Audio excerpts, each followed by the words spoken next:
I think of it as like we used to do QA back in the early part of this century as sort of a checkbox, right? Especially when you were launching large scale outsourcing operations, you had one QA analyst for every 20 or 25 representatives. And it was sort of just a function that we had to do.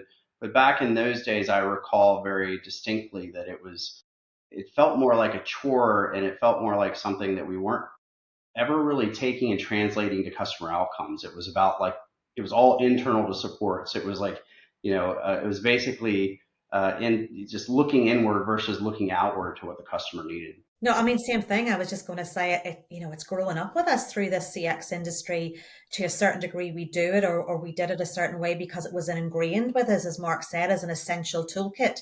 And we measured success by it because that's what we knew we had to do, but it was very inwardly focused. And now we look back at it and see just how limiting it was, but at the time it was the holy grail.